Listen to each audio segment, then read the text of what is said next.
धन्यवाद अध्यक्ष महोदय। गुरुर् ब्रह्मा गुरुर्विष्णु गुरुर्देवो महेश्वर गुरु साक्षात परब्रह्म तस्मै श्री गुरुवे नमः। आज नाम बदलने का जो अभियान आप लोगों की सरकार ने शुरू किया है वो आज इस स्थिति में पहुंच गया है कि सनातन की जो बात करती है, सनातन की जो परंपरा है, आज सबसे बड़ा प्रहार आप उसी पे कर रहे हैं।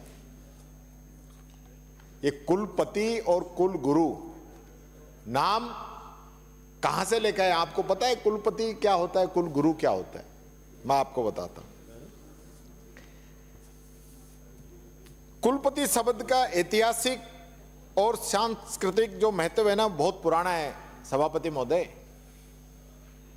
और यह शब्द जो है संस्कृत भाषा से उत्पन्न हुआ है, और संस्कृत भाषा जो कि भारतीय चिंतन परंपरा की आधार भाषा है। कुलपति का अर्थ होता है कुल का रक्षक, और ये शास्त्रों में विशेष महत्व इसका रहता है, यानी कुल का रक्षक। और आप उसको आज किस परिप्रेक्ष्य में कहां लेके जा रहे हैं ये भी मैं आपको बताना चाहूंगा। पति का अर्थ रक्षक, सभापति, राष्ट्रपति, न्यायाधिपति, ये सब जो है एक रक्षक के रूप में है। इसके अतिरिक्त संस्कृत के जो साहित्य में महाकवि कालिदास ने, भवभूति जी ने और अनेक महान साहित्यकारों ने कुलपति का जो प्रयोग बहुत ही सम्मानपूर्वक किया है। महाभारत के अनुशासन पर्व के अंदर भी कुलपति को उच्च गरिमा दी गई है। संस्कृत साहित्य में यह शब्द हमेशा ही शैक्षणिक नेतृत्व का प्रतीक रहा है। इसके विपरीत कुलगुरु की हम बात करें तो कुलगुरु शब्द का उपयोग राजपुरोहित, पुरोहित, यज्ञ के कराने वाले और जो वैदिक संस्कारों से जिनका नाता रहता है उनसे जुड़ा हुआ है। और इस शब्द का उपयोग गुरु के रूप में किया जाता है, और कुलपति का प्रयोग शैक्षणिक पदाधिकारी के प्रतिनिधित्व के रूप में किया जाता है। धाकड़ साहब, भगवान वाल्मीकि द्वारा विरचित रामायण में भी ब्रह्म ऋषि वशिष्ठ को कुलपति संबोधित किया गया था, जिन्होंने भगवान श्री राम और उनके भाइयों को अपने गुरुकुल में पढ़ाया था। महाभारत के अनुशासन पर्व अध्याय 10 में ततो ब्रवीत कुलपति पादों संग्रह भारत से कुलपति की उच्च गरिमा प्रदान की है। इसी प्रकार से महाकवि कालिदास ने अभिज्ञान शाकुंतलम में भी राजऋषि दुष्यंत से तपोवन महर्षि कव्य को कुलपति कहलवाया था। महाकवि भवभूति ने भी उत्तर रामचरितम 3/48 में भगवान वाल्मीकि के लिए स च कुलपति आदेह में कुलपति का समानार्थ, चिंता मत करो, ये नियम कानून और कहीं सिखाना। यानी कि वैदिक काल से इतना ओछाप उतर रहा हो, वैदिक काल से जो सनातन धर्म के अंदर कुलपति के नाम की जो महिमा रही है, आज आपको कुलपति अच्छा नहीं लग रहा? आपको इससे दिक्कत हो गई? क्यों हो गई? कारण क्या है? आपने इसके कारणों में बताया कि ये गुरु शिष्य परंपरा का निर्वहन। वो भी चलने वाले नहीं है। और यही नहीं, नालंदा विश्वविद्यालय के विद्वान कुलपतियों के नाम हवेसांग के यात्रा विवरण में हैं, जिनमें बौद्ध भिक्षु धर्मपाल तथा सीलभद्र प्रमुख थे। ये दुर्भाग्यपूर्ण है। क्या सनातन के नाम पर केवल जो पाखंड करने वाले लोग हैं वो कुलपति की नाम की महिमा जाने बिना ही इस नाम को बदलना चाह रहे हैं? ये बात मैं आप लोगों से पूछना चाहता हूं। मंत्री जी, आप जब जवाब दे, जब बताना कि कुलपति में क्या कमी रहेगी हमारे सनातन धर्म के अंदर कि कुलपति नाम से आपको नफरत हो गई। ये हमारी सनातन परंपरा में कुलगुरु को भी बहुत सम्माननीय माना गया है, बहुत सम्माननीय संबोधन है, और उनका काम वैदिक करते और जन्म से मृत्यु तक के सारे जो संस्कार हैं, संस्कार जो कहे, उनमें उनका उपयोग किया जाता है। लेकिन आप लोग सनातन की बात करते हैं, संस्कृत की बात करते हैं, संस्कृत मंत्री भी यानी मोहनलाल सुखाड़िया जी ने देश की आजादी के बाद में संस्कृत को सुरक्षित रखने के लिए सबसे पहले 1957 में संस्कृत निदेशालय की स्थापना की थी राजस्थान के अंदर। और इसी प्रकार से जगन्नाथ पहाड़िया जी ने संस्कृत में रचनात्मकता को बढ़ाने के लिए राजस्थान संस्कृत अकादमी की स्थापना उन्होंने की थी। और इसी प्रकार से 25 साल पहले 6 फरवरी 2001 को राजस्थान के अंदर संस्कृत विश्वविद्यालय की स्थापना भी हमारे पूर्व मुख्यमंत्री अशोक जी गहलोत साहब के द्वारा की गई। आप कहां बात कर रहे हो?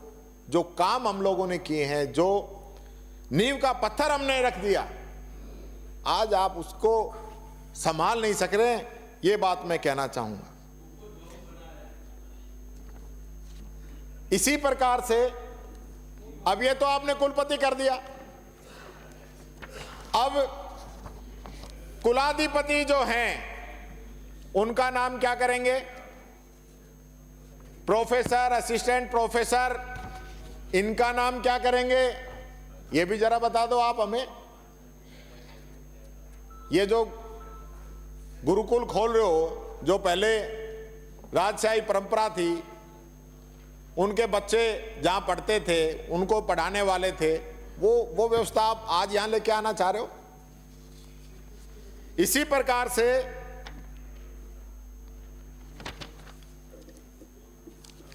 आज जो वीसी की स्थिति क्या है, जो कुलपति हैं उनकी स्थिति क्या है राजस्थान के अंदर? कितने लोगों पे केस चल रहे हैं?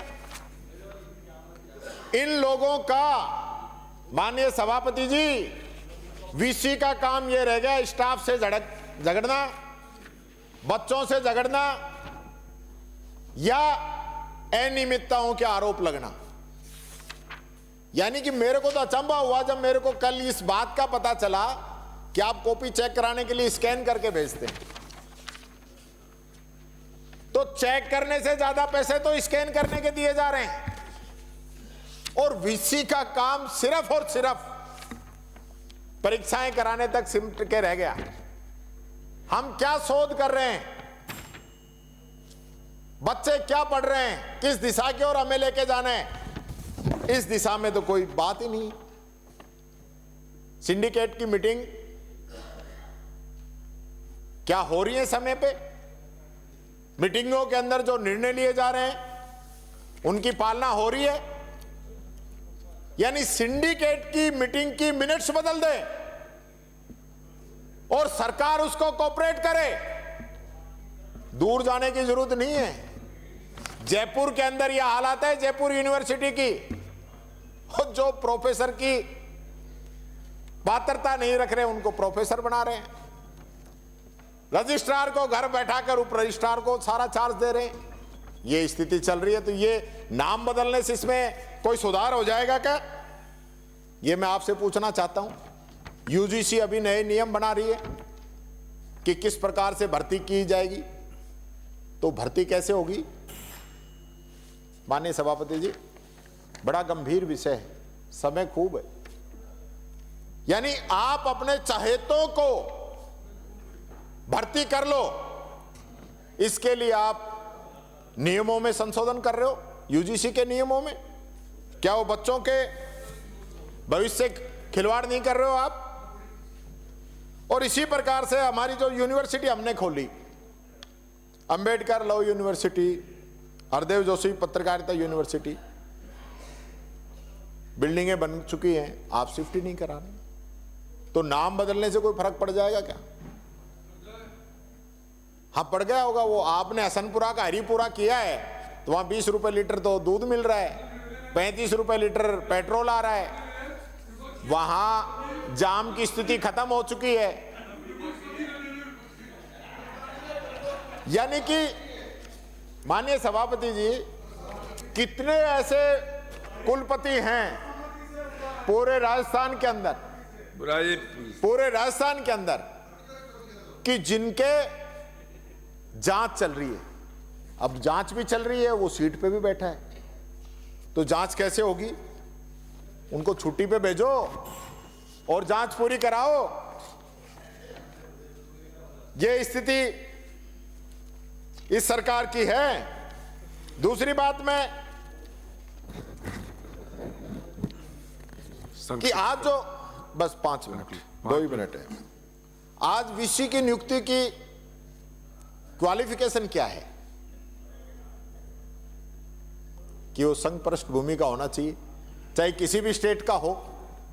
और ये इसी वजह से लगातार जो है प्रदेश से बाहर के वीसी बनाए जा रहे हैं। ये देखो, प्रदेश में 32 यूनिवर्सिटी हैं, जिसमें सिर्फ 4 ही राजस्थान के रहने वाले हैं, बाकी सब बाहर के हैं, और यूपी उसमें फर्स्ट है।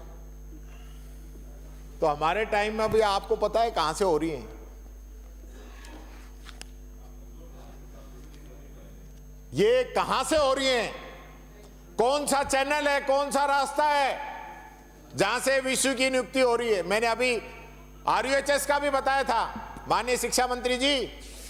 आरयूएचएस के अंदर भी जो डॉक्टर नहीं है उसी को वीसी बना दिया, महाराष्ट्र से लाके। ये बात इसी प्रकार से, यानी टीएसपी क्षेत्र के अंदर तो आप कॉलेजों के जो स्टाफ है, लेक्चरर हैं, उनकी तो तनख्वाह भी नहीं मिली है फरवरी की। तो एक कुलपति से कुलगुरु करने से उन पे समय पे सैलरी मिल जाया करेगी, ये तो आप आश्वस्त कर देना।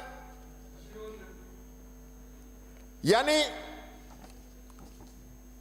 फ्यूचर ऑफ फ्री स्पीच के जो अध्ययन हुआ है उसके अनुसार 33 देशों के अंदर हमारा 24वां स्थान है, दक्षिण अफ्रीका से पीछे है।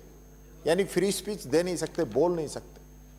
तो ये जो बोलने की स्वतंत्रता खत्म हो रही है देश के अंदर, यूनिवर्सिटीज के अंदर, इस पे ये नाम बदलने से कोई फर्क पड़ जाएगा क्या? ये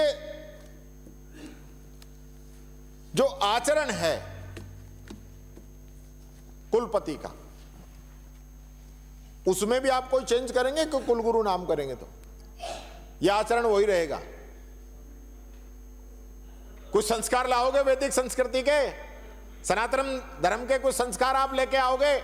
विराजिए प्लीज। यानी कि जिनको सम्मान देना था उनको चार्जशीट थमा दी, चयन के बाद 3 टीचर्स को। और प्रदेश के अंदर जो यूनिवर्सिटी है माननीय सभापति जी, 4000 पद रिक्त हैं, 4000। तो ये नाम बदलने से वो भर्ती हो जाएगी? आज ही हो रहे हैं, अभी हुए, लेटेस्ट हुए हैं शिक्षा मंत्री जी। और देखो, आप मेरे से सीनियर हो, आप तो कहो मत, आपने तो कहा था हम 1 साल में भर देंगे, तो क्यों नहीं भर रहे? अब तो 1.5 साल होने को है। मैं तो आपके स्वास्थ्य की कामना करता हूं, आपके सलामती की कामना करता हूं, सुरक्षा की कामना करता हूं। बुराइए प्लीज। इसी प्रकार से जो महिला प्रोफेसरों की संख्या है ये 36% ही है। जो कि राष्ट्रीय औसत से कम है राजस्थान के अंदर। तो ये नाम बदलने से इसमें कोई फर्क पड़ जाएगा? संस्कृत विश्वविद्यालय में अब एक भी छात्र नहीं है, एक भी नहीं है। ये स्थिति है। और जगह जगह कहीं बिल्डिंगें बन रही हैं, कहीं बन के तैयार हैं, कहीं रुक रही है। आप अच्छे से यूनिवर्सिटी उनके अंदर शिफ्ट नहीं कर रहे हैं। और अच्छी शिक्षा वाले राज्यों का फंड रुका, राजस्थान का प्रदर्शन खराब। पहले चरण में 1200 करोड़ का फंड मिल रहा था, लेकिन हमारे यहां राजस्थान में स्थिति ये होगी सर कि 22-23 में 2138 और 23-24 में 3202 करोड़ का जो फंड था, उसके अंदर हमारे समय में 49% बढ़ोतरी हुई थी। लेकिन आज क्या है? इसलिए माननीय सभापति जी, मैं कहना चाहूंगा और विशेष रूप से सरकार से कहना चाहूंगा, जो आपने उद्देश्य और कारण बताए हैं, ये उद्देश्य और कारण ही आपके फेल हो रहे हैं। कोई मतलब ही नहीं है उद्देश्य और कारणों का। जो आपने इसमें लिखे हैं और उसके आधार पर आप बिल लेके आ रहे हो, तो हमारी समझ से परे है। इसलिए मैं कहना चाहूंगा, ये जो बिल आप लेके आए हो नाम बदलने का, नाम बदलने की बजाय आज ये तस्वीर बदलने की जरूरत है। जो काम जो वहां पे होना है, जो स्टाफ की भर्ती होनी है, बच्चों को अच्छे संस्कार देने हैं, बच्चों को अच्छा सामाजिक और वैज्ञानिक इस युग के अंदर उनका जो विकास होना है, उस दिशा में काम करने की जरूरत है, न कि नाम बदलने की जरूरत है। इसका भी खामियाजा वही होगा जो पहले आप लोगों ने नाम बदला है। लाखों करोड़ों रुपए नाम बदलने के अंदर राजस्थान की गरीब जनता के खराब किए जाएंगे। इसलिए सभापति जी, मेरा आग्रह है, इसको जनमत जानने हेतु भेजा जाए और इसको मैं विरोध करता हूं। श्री